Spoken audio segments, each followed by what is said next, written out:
Pledge of Allegiance.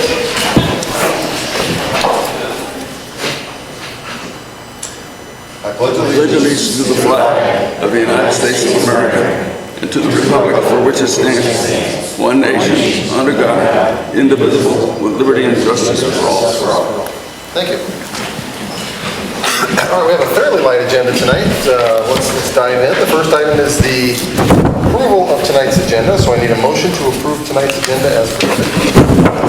So moved. Second. We have a motion and a second. Any discussion? All right, all those in favor, please say aye. Aye. Any opposed, please say no. That passes. The next item is the approval of the Board of Education minutes from December 17th, so I need a motion to approve those minutes. So moved. Second. We have a motion and a second. Any conversation or comments on the minutes from the 17th? All right, all those in favor of approving the minutes, please say aye. Aye. Any opposed, say no. I think I said abstain. Abstain. Oh, okay, with one abstention. Okay. The next item would be Rockwood Patron Comments, but I understand we do not have any patron comment cards tonight, so that'll save me from having to read the 4 paragraphs of introduction there.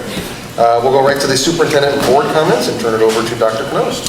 All right, thank you. Good evening. Happy New Year to everyone. I will forewarn you that this will be a shock to you, but my superintendent's report's a little long. So it is a brief meeting, but I've got a number of things, and you're in for a treat. I can assure you on some of it. But let me first make a few announcements relative to the district. Start with congratulatory comments to Rockwood Summit Junior Juju Kesserling. Juju is one of my superintendent advisory students, so it's kind of neat to see her name here. She is one of only 30 students in St. Louis selected for the KMOX Southeast Missouri State University Student of Achievement Award. These students demonstrate outstanding achievements in academics, athletics, the arts, community service, and leadership. So congratulations to Juju. Nominations are now open for the Rose Awards. Rose Awards are one of Rockwood's highest honors. If you know someone who has made a difference in a child's life, you can submit an application on the Rockwood website. Parents, patrons, and staff may nominate individuals from January 4th through January 27th. So you're all eligible to nominate people if you'd like to do that, and you can do so through our website. The St. Louis District Dairy Council challenged Missouri and Illinois students to get into the holiday spirit and display their creativity in the 4th annual Merry Dairy Holiday Card Contest. More than 1,390 students submitted artwork, and our very own Eureka Elementary student Jillian Smith was one of the 3 winners. So congratulations to Jillian on that accomplishment. Wanted to also mention just, and I know it seems like we say this to a small audience, but our communications department does duplicate these comments so they get sent out for other people to see and read. And I really want to just publicly thank some people that I think typically are viewed as being behind the scenes, and that's our efforts that we saw from facilities and maintenance staff the day we needed a sandbag and be prepared for the flood, and then even the afterwards. Terry Clifton is somebody I want to mention. He's the lead custodian at Eureka High School, and he's loved by many, first of all, and second of all, I just cannot say enough about he and his crew and how they were coming in. I mean, every time I showed up, and I was showing up a lot, they were there.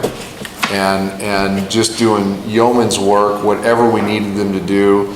The day before the flooding, when we were sandbagging, it was an effort by our grounds and our maintenance folks throughout the district. And everybody was jovial, everybody was smiling, and it's not easy work. And it just, it was all an effort to help the school district and help Eureka High School. Really, really neat to see. And while they were doing that, the custodians at Eureka High School were inside moving things to higher ground, so to speak, because as you know, that the crest predictions kept rising. So I just wanted to publicly say that,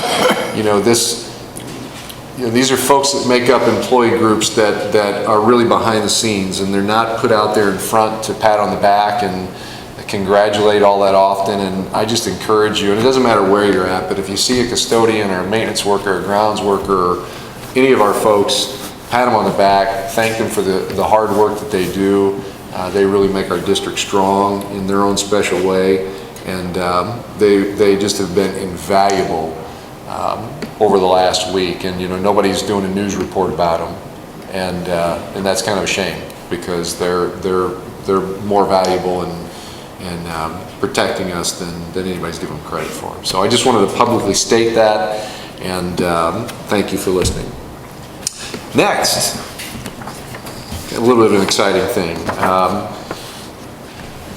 I have a proclamation about School Board Recognition Week that is coming up. And in Rockwood, we really declare January as School Board Recognition Month. So we don't have a party for you, or we forgot the cake, but we can say some kind words, and we have something kind of special to say, and I've got some certificates for you. But let me read this proclamation, and then we'll show you a cute little video that includes our famous kid superintendent.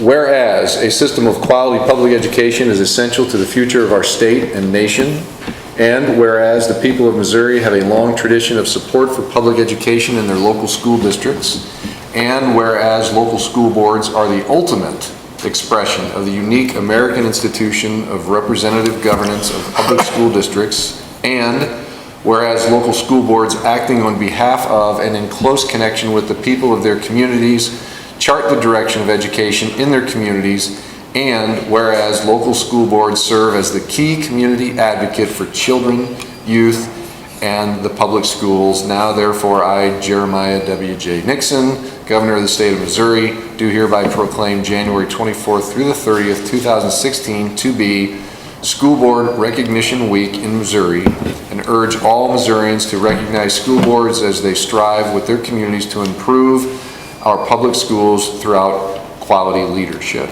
So again, that is officially January 24th through the 30th, but we really like to kind of dedicate the whole month for that. And so now we have a little video, but I really want you guys to see it, and we don't have the screen out here. So can y'all reposition? So maybe even just go out front and stand. And if you can do can you do a full screen on that? Yeah, I will. Wait till they get where they can see it. And good volume, we've got good volume on it too. I can get what, if not, I'll turn It's short, we can play it again if we have to. Yeah. All of January is National School Board Recognition Month. This is a kid. I'm here with Dr. Pierce, our Rockwood Superintendent, to talk about the National School Board. What do you think we should say?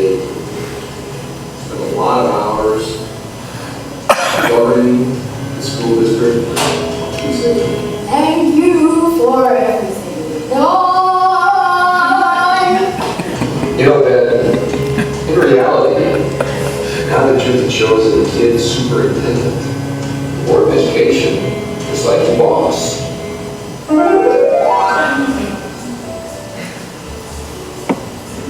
He's a little actor. Thank you for everything you do in the school district. We want to take some time to say thank you to our Board of Education. We appreciate all their hard work, the hours they put in. Yes, they do that for free. No cash money. No cash. Thank you for the part that you play in helping all Rockwood students thrive in the world. Happy Board Recognition Month.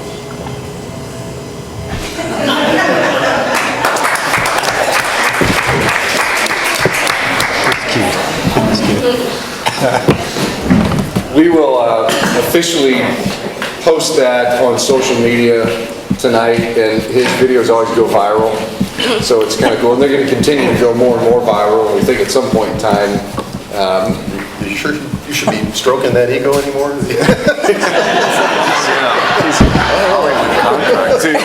if we only had time to where we could share the footage to get a small video like that, you could only imagine.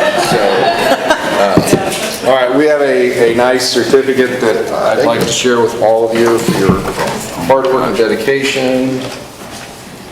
Holy cow. Okay, that's in the law. What up to these Thanks, sir. Thank you. Thank you. And we have all of these here too. So, thank you all very much for all you do. We know you do it for no cash money. Unprompted, I promise you. It was not scripted. So, thank you very much. And that's all. Any other board members have any comments they'd like to make? All right, well, I do. I would only like to echo what Dr. Cano said about the staff and the response to the flooding emergency. A lot happened in a very short period of time. I did pen a letter to the West News Magazine, which I think is going to get published this next one. In there, and I won't read you the whole thing, but the idea of that was just to say that this came up very unexpectedly and very fast, and the reaction time of the district, all of our employees, and the city of Eureka's first responders was instrumental in having school actually open on time. And Dr. Canos is right, the attitudes were great, people did the right things, they did it for all the right reasons. So anyway, I did put that letter out there, and I hope some of our patrons can see it. It was a pretty extraordinary effort, and all done the right way, and we had the right people and the right cleaning staff in place at the right time. So that could have been a much bigger disaster, but for the hard work of the people that worked with us. So I want to extend my thanks both in writing and here tonight to Dr. Canost and all of your staff. Yes. So, thank you. Thank you. Any other, yes. Any other board member comments? All right. No. Then we'll move on to the consent agenda items. Need a motion to approve the consent agenda items as submitted. So move. Second.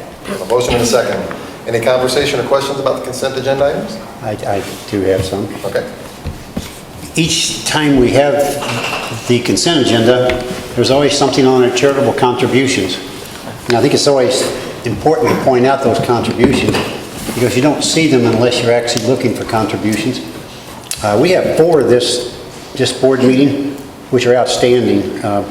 Rockwood South Middle School, their PSO, gave $1,016 to technology to purchase a Vizio 70-inch TV mount and warranty, and I'm assuming there's a TV in there too. And so that was very nice.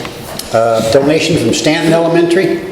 Stanton PTO gave $20,950 to supplement student activities, various students and activities throughout the year. And they list some of these activities, and that's a pretty good list. And I'm sure that's not the entire list, but that's an excellent list. Wild Horse Elementary has 2 donations. Wild Horse PTO, monetary $6,437 to purchase 25 Chromebooks for technology classroom, and that figures out about $500, $600 a piece. And that's to pay for Chromebooks purchased for the technology classroom. And then First Student gave a $1,000 donation to Wild Horse Elementary to provide additional resources as needed. And that would be for the prize was for student transportation artwork competition. And apparently a young lady or gentleman from Wild Horse won that. So they got $1,000. And these keep coming in every month. It's like this. It's just, I think people forget how the community in Rockwood supports their public schools, and this is just an example of that, and we do appreciate that. Thank you, Dr. Kinder. Any other comments or questions about the consent agenda items? All right, the motion on the floor is to approve those. All in favor, say aye. Aye. Any opposed, say no. All right. The next, it passes. The next, we're going on to the regular agenda items. The first one deals with school start times and dismissal times. I believe Mr. Sloan's going to join us. But while he's coming up, we need a motion to approve the 2016-17 school start and dismissal times as submitted. So moved. Second. We have a motion and a second. So, Mr. Sloan? Made us nervous. Somebody was asking a question back there. Lucy, what are you gonna join me?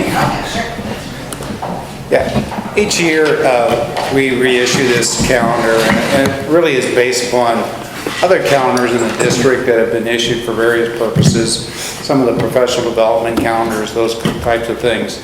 We typically put this together, which really kind of helps us in terms of scheduling transportation. We have a lot of key dates in here in terms of when we have in-service dates, so if we're doing half days for transportation, that type of thing.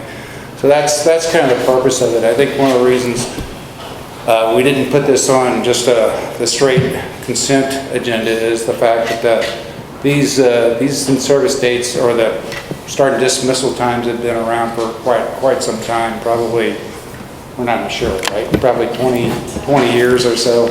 So it might be a time that I think Lisa's group's looking at, going to take a hard look at these start and dismissal times sometime in the future, so. Sure. As I mentioned, when I gave you an overview of the middle school program design, one of the topics that kind of surfaced from a few participants in that group was for us to take a look at start times. So we're going to look at that. We're going to obviously need to engage our community, not just the middle school group, but so I'm working with Dr. Canos and Kathy is helping us with that too, to find a way that we can get the pulse of our community to make sure that we're in line with the direction they'd like to see us head with that too. If there is a need for change. Right now, I think it's premature to determine if we do need to go that direction or not. And we may add to, and of course, some of that, any change that were to take place is relative to our transportation and our ability to transport and adjustments in the transportation. So it's something like that would be a big undertaking, and I guess maybe the message just needs to be that because we're approving what is already in place, that doesn't mean that we're not looking at and analyzing our times for the future. So it's just, as we said, we had a President's Forum coffee today, and the topic came up, and I had said that we hear from both, and we hear from people that really don't like early start times, especially in the middle school. We also hear from parents that say, I hope you don't change that. It really works out for my work schedule. And we really won't know the total pulse of the district until we try to take that. So part of the middle school study that Lisa's doing will include trying to assess the feelings of the community on that. So we want to make a right decision if we're going to change, and whether that would be a change by, a big amount of time or a small amount of time. And we have to, of course, coincide that with any transportation needs. So we need to do it the right way and think it through. And that's just a statement to answer what those questions may be if people are saying, well, you're looking at it, but you're going ahead and improving. This is for next year. So it doesn't mean we're not looking for the future to see if any needed changes are out there. Any questions? This is a three-tiered approach, is that right? You have your 7:20 buses, you have your 8:30, 8:23, and then the 9 o'clock? Right, we have a three-tier transportation system. Typically, right now we're doing middle school first, then we go into high school, and we have a little overlap with some of the early elementary and high school buses, and then, of course, the late elementary. So AM and PM. And the critical part for transportation is really in the afternoon, because there's just not any leeway in between bell times to get buses or keep buses on schedule. So you've got to be at middle school at a certain time to get kids picked up and taken home, and then you've got to get on to the next group of schools to move those kids as well. How many buses are we utilizing for this? We have 131 route buses for our K through 12 students. You're not talking 131 each time? 131 buses, which most of them do 3 trips in the morning, 3 in the afternoon, so each doing 3 routes. How many do you use then for activities?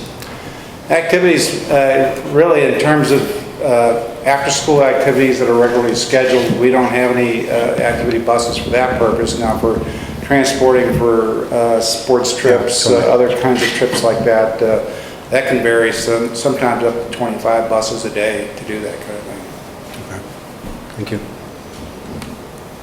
Any other questions? All right, thank you very much. Okay. The motion on the floor is to approve the start and dismissal times. All those in favor, please say aye. Aye. Any opposed, please say no. Yeah, that passes.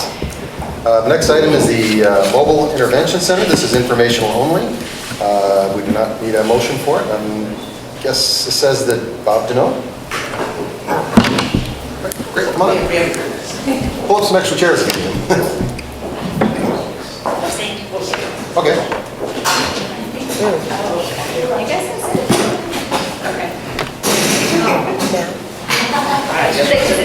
We can sit.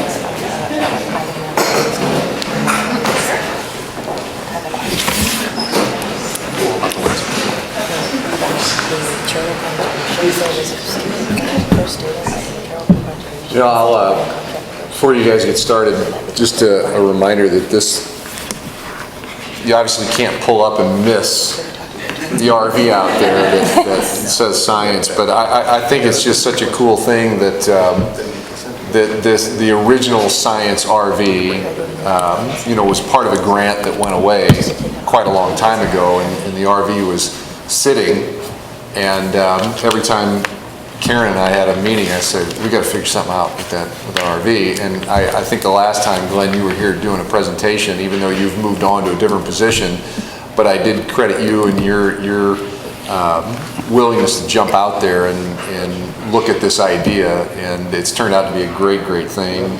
Those of us who've been in it know that. So you're really invited to, and you brought a great group. I think it's awesome. So just tell us a little bit about it, and for those who haven't seen, what they will see when they see it. I want to start off by saying thank you to the board and Dr. Kudos. We're honored to be here talking about our Mobile Innovation Center project tonight. And this is a team effort. And that's why I wanted the team here. I just get the honor of kind of being the lead of this team right now. So I want to give everyone a chance to, this is the full team, and we do not have everybody here tonight. We have a few students who couldn't be here, a few who are away at college. But I kind of want to give everybody a chance to introduce themselves and just kind of, they'll kind of talk about their roles in this as we go through. My name is Suzanne Moore. I'm the content facilitator for elementary science. And my role started with the original RV about 5 years ago. I was the substitute driver when Karen Betts could not perform her duties for one reason or another.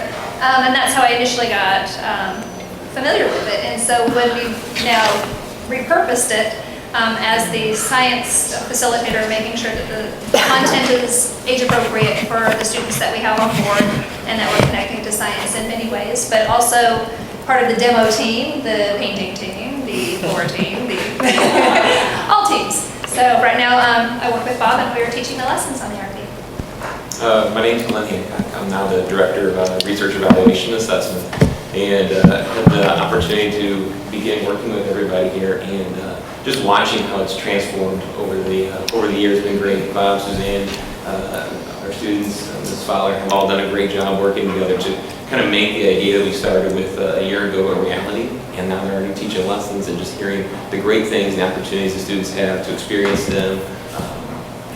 It's exciting, and I'm real proud and excited to be part.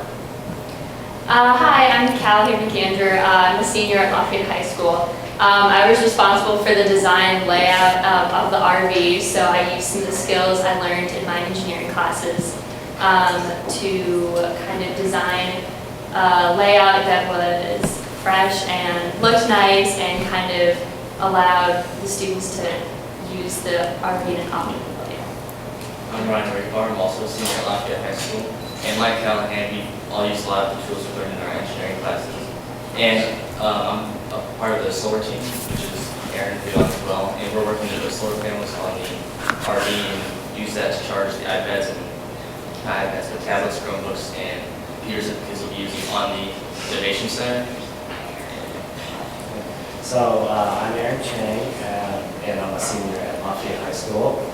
I've taken the engineering class all 4 years at Lafayette, and I've always loved the curriculum, and it's always been fun and engaging, and it's a really awesome opportunity to use what I've learned in class, where everything's controlled, all the environment is just it's a little too, like, it's like kind of plain, but I can actually use my knowledge and apply it to a real world situation. And there's like a certain degree of mobility of the mind where I can apply all my knowledge. I'm Jody Fowler, I'm your teacher. I teach project legal engineering classes. I've had Callahan for 3 years, I think. Ryan I had for 3, Chang for 3. And the other 2 students that are not here, they're seniors at Lafayette as well. I've had each of them, they've taken 4 years of our engineering classes, which is actually why I asked them to help, because they've had enough where they know enough about electronics, they know enough about aesthetics, they know about, like Callahan knows about designing using our Revit software. So she was, she went right away because she knows how to use the software that's going to design this thing. And then the other 2 are currently in my aerospace class with these guys, and we're doing a lot of hands-on stuff, so that was their 4th class. The other 2 students that are on there are current freshmen at the University of Missouri in the Honors College, and then Josiah McElmurray just visited me yesterday. He's a self-fellowship student at the University of Kansas, which basically means they're paying him a lot of money to go to school there to be an architectural engineer, so they were helping as well, so they're just not able to be here, so. And we also have Mike McMillan on there. He has been a parent volunteer who has helped us the entire way. Anytime we needed help with construction, deconstruction, painting, you name it, he's actually coming on and helping us on the RV as well. So he could not be here tonight, but I wanted to make sure he was recognized because he has put in a lot of work and has been a big supporter of our project. And I'm Bob Deneau, the coordinator of STEM, and I get to wear all the hats, I guess, with this project, which seeing it from the beginning to where it is now is what we really want to show you is the process we've gone through, where we're at now, and then where we're going. So back in the spring, we identified a grant. We identified that we wanted to find a grant to refurbish the old science lab, and so we identified the Innovative Technology Education Fund. It's a local grant based out of University City, Missouri. I actually met the 2 people in charge of the grant at a technology meeting, and immediately I brought this idea to Glenn. Glenn had a really similar idea, so we kind of meshed the 2 together and we came up with this grant opportunity. Suzanne helped us out, and so we turned in the grant, and they obviously liked it enough that they wanted to come visit. So they came and did a site visit. The RV started. We actually pulled it up. We made sure it ran for them. And one of the key things during that site visit, I think, is we had a student component to that site visit. And they got to really talk about what this project meant to them, how they were applying what they were learning in their classes to this project. And I think they really were the extra step that we needed to go ahead and receive this grant. So we could not have done it without them, so really appreciative of their efforts. We were awarded the grant in April and accepted in May for $69,649. And so we have used that then to kind of get this ready. So in July, with Glenn moving into his new position and I was taking over the coordinator STEM position, we kind of transferred the project lead. We had all the vehicle was completely checked over. We had all the systems checked to make sure it was going to run properly. It needed new tires. We had the heating and air conditioning system checked and fixed. We had the roof resealed. We pretty much tried to do everything we could with those beginning grant dollars to make sure that we had a sound vehicle that was going to work for a long period of time. And we are in the process of getting the final pieces to that, which is our external generator that allows us to take it outside of any school that doesn't have 220 power. All of our elementary schools have 220 power on the outside, so we can plug in. So I've got the generator out there tonight. That is hopefully going to be taken care of by next week. Courtesy of our maintenance department, do we love to? Yes, we do. And again, this has been a big effort. Maintenance department came in. They helped us with wiring issues, lighting issues, some cabinet installation. So as much as we put in a lot of sweat equity, they also put in a lot of sweat equity for us. So we would not have been able to start on time without them. Men in the C shop. Yeah. So this gives you an idea of what we started with. Lots of wood, lots of barriers, and some ugly floors and countertops. We actually demolished all the partitions that were basically partitioning off the spaces to make it one wide open space. We removed a few cabinets, we removed a microwave, we removed a refrigerator, all things that weren't going to be needed anymore. But then once that demolition happened, demolition's always quick. It's always building it back up that takes all the time. So this is where we started to build this back up. And this is, again, our students came in. And I don't know, Ryan, do you want to talk anything about the process right here? So in the pictures, you can see how we're kind of painting and remodeling the interior, but the previous slide, I mean, when you first walked in, it looked like we had just bought the RV. Well, it was an old RV, but it looks like it was, I don't know, it just didn't look like science lab at all, right? So we completely tore everything out, we took the refrigerator out, and we worked on painting it, and all these kind of skills we used to put together, we used from our classes, like principles of engineering. We all took that, and it was a very hands-on class. We did different activities, like we made Goldbergs, we were coding, and all those kind of tools helped us to set up this and build things. We assembled Lego Mindstorms to put in here. We put all sorts of different technological pieces like computers and tablets. So all of that is kind of, those classes have kind of factored in helping us to construct the interior of the. We did, yes. Yeah, we had to give a couple painting lessons to a few students, which was good, you know. And they did a very good job. They were very careful. Only one person got paint on their clothes, I think. I think that was Tian. The first day he got some paint on it, but he learned lessons real quick.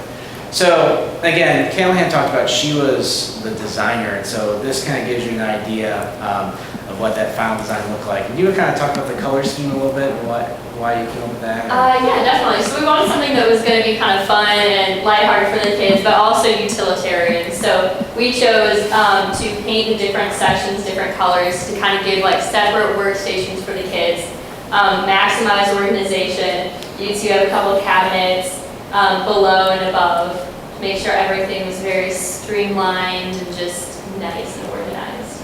And having her design that, you know, we had a vision going in where, you know, we had the old RV, but we could see where it was going to go. And so I think that was really huge in giving us vision, because if it would have been me designing it, it wouldn't have looked anything. It was really nice. Today she brought in the color scheme and we were all like, oh, thank you. That is exactly the direction we're going. And it was just wonderful. We brought in the paint chips, we go, here you go. Pick what you want and we will go get them. So, and the students they've really loved the bright colors. They walked in and they're just like, this is amazing. This is really cool. So, good job. Well, and you'll even see some of these pictures when you go on. Some of the things have even changed since these pictures. We've had things work and not work. Our sound wall in the back did not work with copper tape. So then, once we got through with that construction phase, or towards the end, we had to move on to the lesson phase. And that's where Suzanne and I did a lot of work. And we brought in other groups with this as well. I, at the very beginning of the year, talked to my Project Lead the Way teachers, and we just did a brainstorming activity. What sort of skills do you want students in elementary school working on so they're better prepared for when they come to your classes? Talked to my middle school people, what they want to do. We talked with Travis Allen from the iSchool initiative. He gave us some ideas on lesson design format, but as we worked through, we decided engineering design process was key. Everything needs to revolve around that process, because anything that they're going to do in these PLTW classes, they're going to involve engineering design. We want to stress creativity, problem solving, communication. You know, we also have a big careers connection, and we'll talk about that here. So we always want to give kids a vision of where they want to go, and part of that is we have different career posters set across the entire RV, so students can see if they really enjoy what they're doing on there. Maybe they can tie that to a career that looks interesting. It gives them something to pursue. I also talk to the students about if they enjoy what they're doing here, what sort of courses they can take at the middle school and high school that can, you know, further that, especially the fifth graders when they come on. They're already thinking about middle school courses a little bit. So I can go, like, if you really enjoyed this class, here's one that might be good in sixth grade, here's something that might be good in seventh and eighth. And I'm always like, in high school, you have tons of choices. Because there, you know, like, when you get there, you have so many engineering choices because we do have a great program. That these, you know, the teachers are the reason why the program is so great. So we do have that career focus as well, which we think is really important. We try to provide role models for students so they can see, you know, it doesn't matter if you're male or female, doesn't matter ethnicity, there is a place in all of these careers for you. And so we actually try to find images that will reflect that. So when students walk in, they can see themselves in one of those careers. And we took that one step further by dressing the part. So we have I had to sell Bob on it, but he's finally game. We were wearing jumpsuits that look like NASA space, engineers, because the activities are going to the moon and going to Mars. So I thought if we looked like we were career specialists for NASA, that they could imagine themselves in that position as well. And when you walk down the hall, kids like, he's from NASA. Kind of funny. I'm like, no, I'm not, but that's We really chose good. teaching children. That's right. So now that we have finished all the construction, we're now rolling this into our elementary schools. So our goal is to visit every elementary school this year. So far we have been to 3. We've got 6. We are targeting 3rd and 5th grade this year, and then we're also bringing this to different events. If a school's having a STEM night or something like that, we can bring it out to that event. I know we're doing that at LaSalle Springs in March. So we can have it come to special, not just on STEM Day, not just to a school, but let's do a special event. We can bring it out there, and that's why we're having the generator fixed right now, so we can be off-site, doesn't matter where we are, we can get generator power for that. And you're seeing a few pictures of our 3rd and 5th grade lessons. We have 3rd graders on the moon on the right. We have, on the left-hand side towards the bottom, we have 5th graders on Mars, programming their Mars rover to collect little blocks, and that group did really, really well. Nobody gets that many. And so we work through those engineering design process while we're there. So on the Mobile Innovation Center, we do have a lot of technology. Some of it is still arriving. Some of it we're using every day. Some of it we're still trying to find ways to use. Lego Robotics, the Spheros, Leap Motion, which is a hands-free computer controller. We have a Dell computers. We actually do have a drone that we're finding ways to use. It's also really good to take pictures. Kids love it. They're intrigued. We talk about the ethics about it. We talk about safety, because it seems like there's drones everywhere now, so it's a really hot topic. We do have 3 Doodler 3D pens, which we're trying to figure out how those are going to work. Right now, wireless can be a bit sketchy depending on the building you're in, so we do have a mobile hotspot. The 3D printer is a big hit. We print 1 item for every class that comes on so that they have something to remember the event by. We have a 3D scanner. We're getting in some Arduino Inventors kits, which are some robotics kits that also involve programming. We have Ozobots, which are small robots that can be programmed just with markers or via tablet.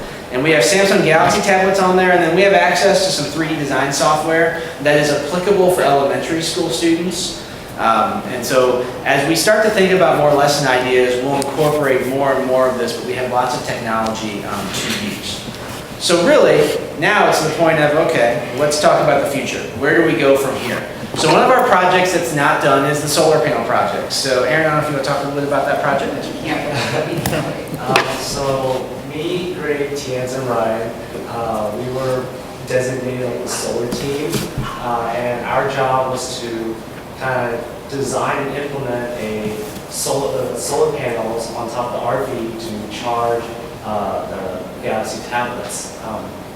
And so we all took digital electronics, which deals with electronics, and in that class we learned how to wire, how to solder, we learned about circuitry and just electronics in general, and we actually designed our own kind of circuitry using capacitors, 4 golf cart batteries, and fuses. And soon, in maybe a few weeks, we hope to actually get building on the solar panels and actually implementing it onto the RV.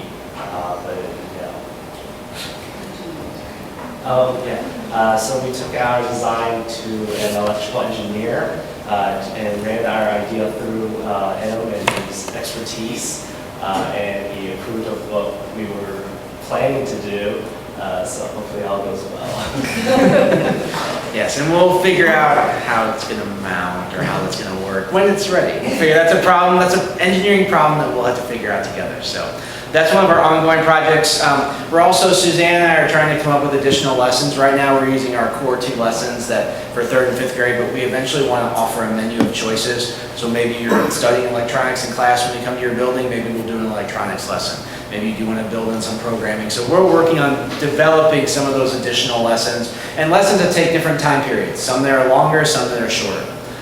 We need to do some teacher professional development, so our goal is to do some summer workshops on the RV to get teachers familiar with the concepts that we're doing, get them familiar with technology, so that they can play a bigger role when we come to their building. We also have talked about creating a student ambassador program, or perhaps we even get students from the 4 different high schools that can come on and assist maybe 2 times a year when we're at a feeder school for them. It builds that community feel. It also, again, provides those students at the elementary level with a mentor to see a high schooler who is in some of these classes who may be able to come assist. We'd like to take this to community events beyond Rockwood. We're always looking for ways that we can, this is I think a good publicity tool for Rockwood. It's a great tool that we can reach out and support the community beyond just us. And then we're already starting to formulate plans for what this will look like during the 16-17 school year. Right now, Suzanne and I have fit this into our schedules, and depending on how busy our schedules get the next year, we're going to have to work out the logistics of how this is going to work, or if this program grows, how do we accommodate that growth? So that is the direction that we are going. We do invite you after the board meeting to come on board and witness this technology and experience the Mobile Innovation Center. And at this time, if you have any questions, we would love to answer. Go ahead. No, you're first. Rockwood there's 4 Chamber of Commerce in the Rockwood School District: Fenton, Eureka, West County, and Chesterfield. And I think when they have their monthly meeting in the spring, that would be nice if you could be on over there and see the members. I mean, they could see what's being done, And it's the same with the service clubs. I belong to Chesterfield Kiwanis, and we could have, if you could get away at noon, come to one of those, it would be nice. I mean, we're always looking for ways to reach out to the community. We're always looking for ways to support the community endeavors, and if they want to take an interest in us, we also would definitely. Do you have a phone number on you or anything? Yes, we can get. Phone number to reach me is 636-733-2195. That's my office number. They can call me anytime. Of course, I'm involved in all those chambers too, so we can just tell people to contact me. I think that'd be a great idea. Absolutely. I want to first say this is wonderful, amazing, and how proud I am to be part of Rockwood where you guys are doing something like this. But I really want to concentrate on the 3 students, Callahan, Ryan, and Aaron. 2 of you are seniors, or all 3 of you are seniors? All 3 of us. How are you going to use this, what you've done so far, when you get off to college next year? Callahan, is this, you going into architecture, or what are you going into? And so forth. I'm not going into architecture, or actually any kind of engineering. I'm undecided on my major currently, but I acquired a wealth of skills, anywhere from, of course, these designs and the software that I've learned, to practical thinking, problem solving, and I think that really applying those, I think that those skills can be applied to any kind of situation that I'm in the future, whether it's in my career or in school. I think that these kind of skills are really universally applicable. So. Well, if you can't figure out what you want to do, be a teacher. There you go. Ryan? What about you, Ryan? Well, I think, like Callahan said, there are numerous skills that we've learned that we can easily apply in college. I think that outside of engineering realm, this has been a great opportunity for teamwork. I know I've become a lot closer to Aaron, Callahan, and the rest of the guys on the team, so that's an aspect that I think we haven't really touched on, but that's still a big part of it, working with others to create a common goal. Months ago, last school year, we came together with this big idea, and we had an RV that we basically just broke it down, we had to tear it up, and now it's come so far. So it's awesome to see how we work together, use all our skills, and collaborate to get to this point. I'm hoping to go into aerospace engineering. Yeah. The graphics weren't on that. Graphics, were they on that? Yeah, they were on there. Those are the old graphics. Okay. Yes. Okay. Aaron? Yeah, so I'm thinking about becoming a mechanical engineer. I've always loved the hands-on aspect of engineering and being able to build and kind of use my own ideas, translate them from something that's like flat and 2D on paper into something that's actually 3D and tangible. I feel like that's a really amazing aspect. And with this project, we came up with a plan on paper. We just scribbled out like a little circuit, and then we were actually going to make it. And I really kind of apply about that. Yeah. Have you all picked your colleges yet? Nope. The colleges haven't picked them yet. They picked their colleges. That's true. They are waiting. Jody, thank you very much. It's wonderful. You bet. They're pretty awesome. Keep up your good work. So is this a one-time grant, or is this something that you can apply, like, for, you were talking about expansion opportunities, is that something that is possible? This, I mean, this was a one-year grant. 1 year. We could, of course, if we had another idea, their grant cycle is actually open right now. We could apply for another grant if we wanted to. But yeah, this was we have 1 year to spend our funds, which really has given us everything we needed to, get this off the ground. And I know when we did the grant, I know Glenn was kind of the money man. He was the man with the numbers, and he did a really good job putting together a very detailed budget and plan that really just gave them a true idea of this is where we are going to go with this. So it is something that if we look to expand in the future, we will probably have to look for other grant opportunities if we want to do something else. Like a second RV? Not Yeah, like a second or like a third. Suzanne really wants to drive. But it's really nice too with the granting group and how involved they were in manipulating the request and the components of it. They were asking a lot of questions on how we would utilize it and how often students would be on there. So it was really just a lot of, once they were very interested, so they were helping us massage the finer details of that grant so that we could then provide something. They were really looking at some longevity and a deeper amount of time for our students to be on there. That's why we really kind of selected 3rd and 5th grade, and part of the reason we selected 3rd and 5th even came from the science leads from the elementary. When we met with them last spring, they felt 3rd grade was good because they don't get technology at all, because they're in strings. And that it was good for 5th graders to see technology as they're about to embark upon middle school, to see that it is vastly different than what they're experiencing at the elementary school, so that they have that opportunity to explore that avenue in a new way. So that's how we narrowed down those 2 grades. And it's gone well. We haven't really heard, other than everyone should be having an opportunity to get on there, but it's a little hard to get 10,000 kids on there. Does anyone else in the state have anything like this that we know of? There's a few. There might be one. Columbia Public Schools may have one, but there are a few. There's not that many. There's probably maybe 20 across the country. Yeah. And not all of them are school district run. I mean, Monsanto's got one. One thing we wanted to key on this one was the innovation part of it. Yeah. Students do experience the design process when they import it, so that way they can apply it to STEM, they can apply it to their engineering. Our students can even come along and think about mission as our students coming in and helping develop and share some of the lessons with our younger students as well. So, Has there been an increased interest in the classes, the courses? I'm sure there hasn't been a huge impact yet because it's just started, but have you seen? I don't know that we have enough data on that to Well, do that. other than, we have students who, I want to be an engineer. They are learning some of the terminology and the excitement, and they're, I want to do that. What will be interesting to see is the schools we have been to before middle school registration starts, to see if we see a bump up in students who want to take the Gateway to Technology class in 6th grade. Like, that'll be Chesterfield Elementary, Green Pines.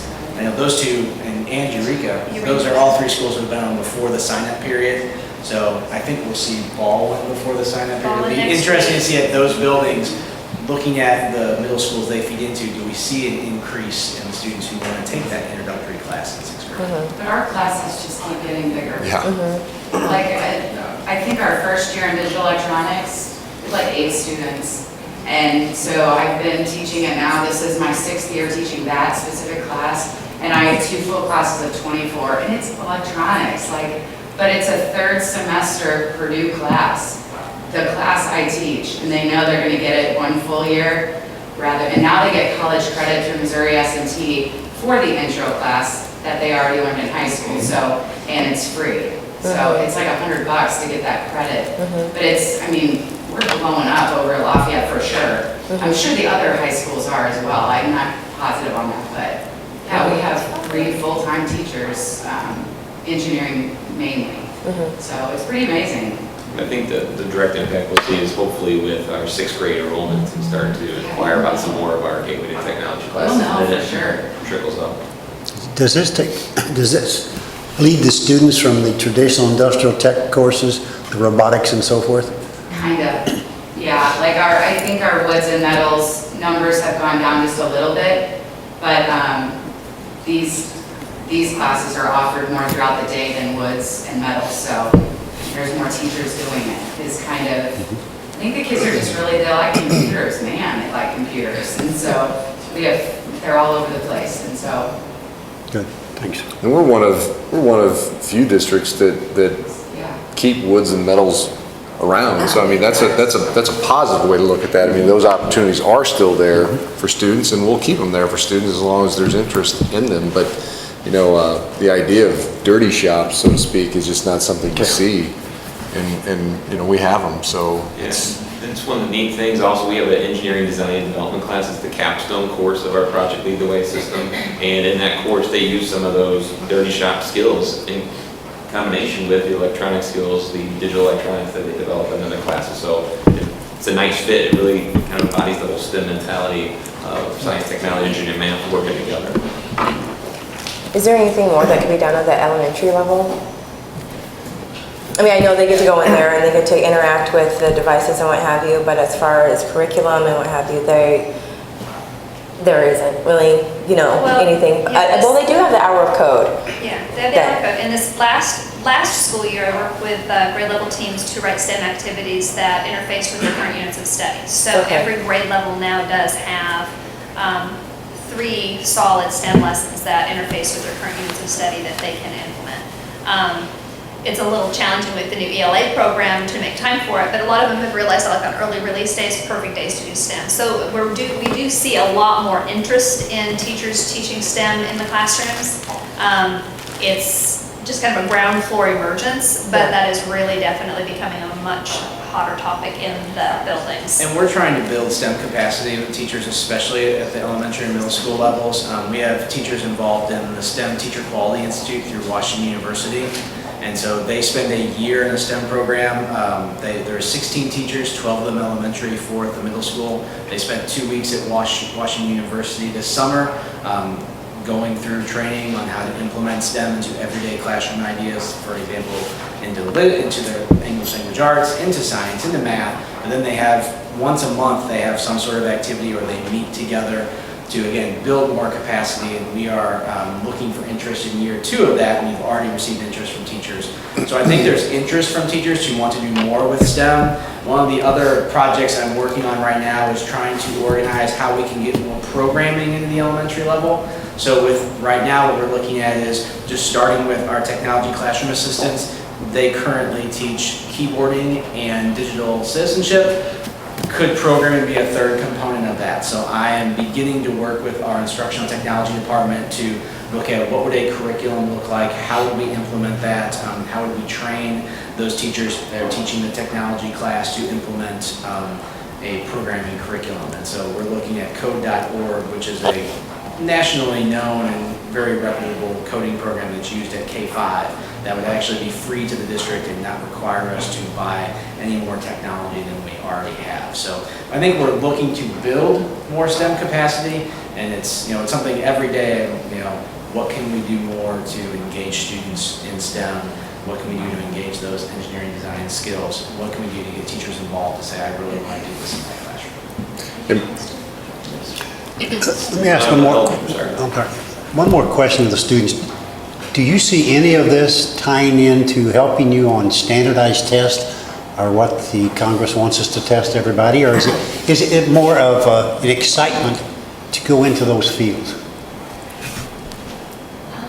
I think it's kind of a mix of both. I mean, you know, kids this young, they see all this cool technology and immediately you're like, wow, I want to play with this. So I think it's that excitement aspect. But then, you know, as the years progress and you get into the more serious mathematical science kind of aspects of this, I think that could definitely help on standardized testing, not only with your thought process, so the problem solving, but also with your exposure to the new formulas, the new types of maths, new kind of science that you're encountering. I think that could definitely help. I've never been super strong in math, and using the formulas and practicing math, which is kind of the repetition in multiple of my engineering classes, it's helped me, I think, improve a little bit. One of the things in the STEM field that is really pivotal in the elementary levels is the idea that you're getting the kids to persevere. They've got to keep working at something and come multiple solutions to try to solve the problem, because so many times kids want to just give up. I just don't get it, so they want to give up. But by giving them continual exposure that working hard, and it's okay if it fails, and embracing failure is really what we're trying to get students to be okay with, so that they can keep working and trying to solve that problem, which I think will inadvertently help with that test, because they'll face a problem on a test and spend more time trying to figure it out, instead of just saying, I don't know, and stopping. So we're trying to change the culture of their mindset through STEM activities. Like Callahan mentioned, I think the problem solving is a really big aspect of it. I mean, one of the activities we have on there right now is Lego Mindstorms, and the kids get the robot, which is supposed to be the rover, but they have to develop a system to scoop up moon rocks. And so each group, some of them have the same ideas, but each group has to figure out a different way to scoop these moon rocks. And as Bob was telling us before, one of the groups had figured out they would put double-sided tape around the problems for the rover, and they would just stick, the cubes would stick to the tape. And so some kids are kind of cheating the system, but they're figuring out new things, trying out different ways, and so I think that's great to see. Well, yeah, just even using tools that you have available. Yesterday we had a group and they had a pencil in their box so they could draw their design, but they ended up using the pencil as part of their device for scooping up the rocks. Like, we needed a big stick and I'm using a pencil. So, Aaron? So one aspect that I thought about this is, something I thought about was some of my friends, and I remember because we went to elementary school together, but they always despised like, math and science, and then they just claim it's not my strong point. And I feel like with this, by visiting elementary schools and getting them actively engaged in something like a STEM kind of related topic, maybe they'd be like, oh, I want to be an engineer, or I want to do something more science and math. Like, this is fun. And with that young kind of stimulus, I feel like kids would be able to work hard and go towards a goal, and they won't be weak in math or science. They will actually work because they want to do a career that they like, and they would work towards the goal and be strong in science, be strong in math, and both those two are very important on like standardized tests. Thank you. Sorry, my next question. You mentioned that you have a curriculum for, or activities for the teachers, 3. Do you share that information like with the parents? Because I know there's a lot of the time that parents they miss that connection with what's going on actually in the schools and, within the classrooms and, various activities. And these things could be applied outside of school, or there could be more involvement and more interaction with this type of material if it was shared somehow, a website or whatever, and, you're able to flip through the activities and understand it more. And not all parents will take that initiative to look further into it, but some will. And that encourages parent involvement and...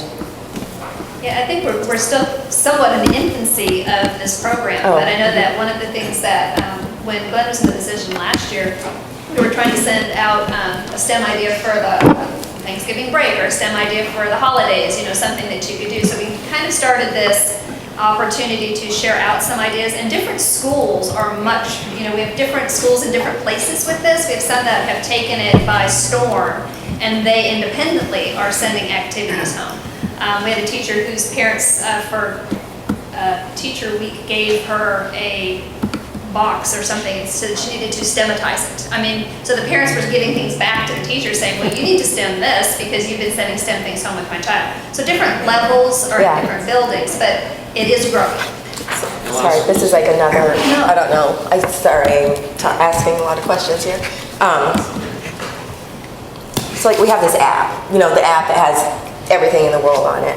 And this is, another Rockwood thing. I don't know if this, or whatever. But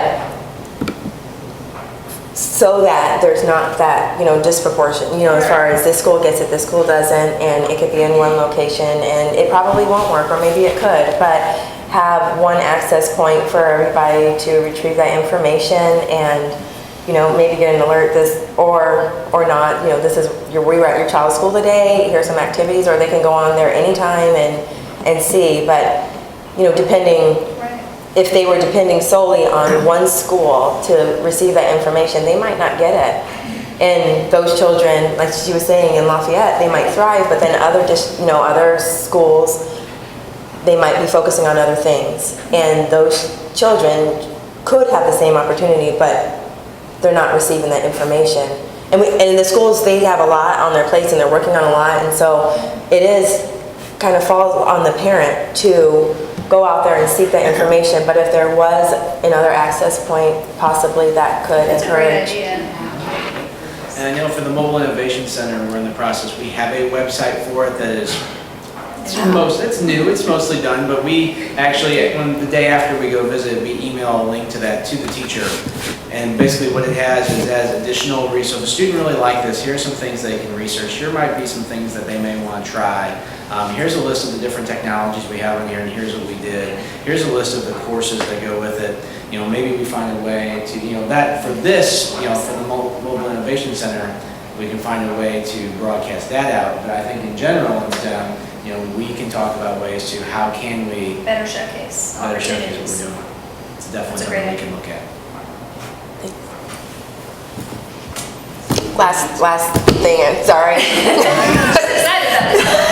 Sorry. I know you said that you were looking at opportunities, and I will definitely pass on your information because I know Ellisville, they always have safety days, and they always have various vendors, and out there, actually all of the communities that Rockwood is in, they have the safety days, and they have a lot of kids there that like to interact with things, and that might be another opportunity outside of reaching adults with the the safety day. Yeah, but I'll go home and I'll tell the mayor of Ellisville to give you a call. Yes, you will. Yeah. You would like to. Yes. Well, thank you very much for your presentation. As some of you may or may not know, I actually am an electrical engineer, and this is just sheer fun. You guys did a great job. It's a wonderful thing for the district, so thank you for your efforts. Thank you. Please come on board and take an opportunity to experience what we've got. And thanks, you guys, as students, thanks for being here tonight. I'm sure you had plenty you could be doing on a Thursday night, but it just shows that whole concept of finding sparks in kids is important, and whether it's something you do as a career or a life skill, or just it makes you better at critical thinking and all those things. It's neat to see that engagement and have you guys here on a voluntary basis. Thank you for that, and thanks for your input and all that you've done to make this a reality for us. Appreciate it. Good job.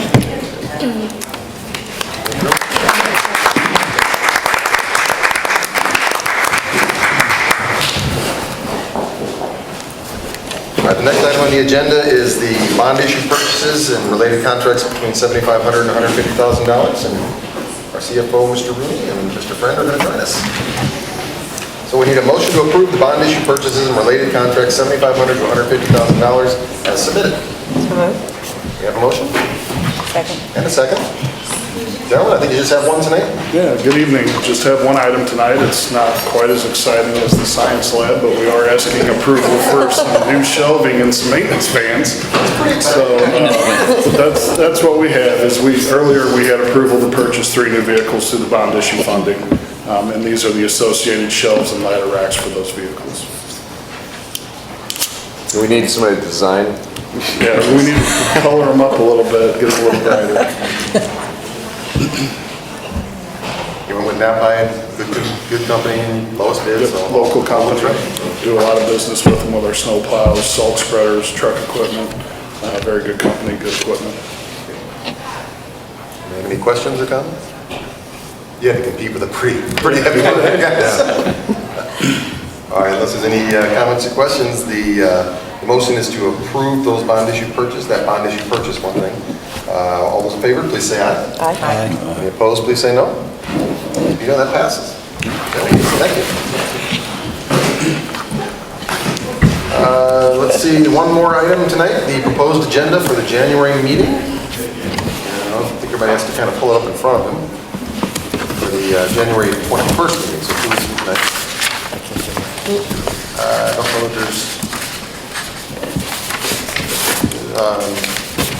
let's see, appreciate it, but the same as always, we're going to have the agenda will be out there for the next week or so. If anybody wants to add anything or any questions about it, please do that. And we can put something out for the meeting.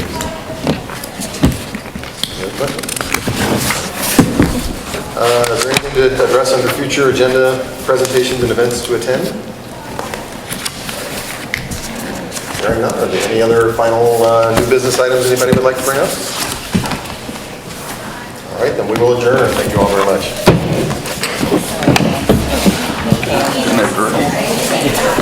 Sorry, I had a lot of questions. Fun stuff. Did I already give that? You should leave I thought about it. Perfect. And it said that they already signed it, so it's past it, you know, so. Yeah, so it says something, even if it wasn't. There you go. Have a good one, Gretchen.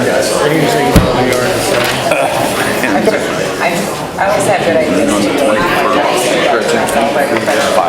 Yes, she was sitting there this afternoon, and she didn't know she was doing that. We need bigger files. Because, you know, anybody say, oh, well, you got that. Oh, We did that breakfast with Parkway over there at the school in Mason. There's a breakfast meeting sometime this month over at the Mason Ridge School or something. Yes, in Parkway. Oh, those type of pursuits. Parkway and Pattonville, yeah. We hosted last year. I signed up for it, but I just didn't. I'll take your word, it's Mason Ridge, because it's in Parkway. Yeah, it's that first building as you come up the highway. On the southwest corner. Yeah. I was going to say that.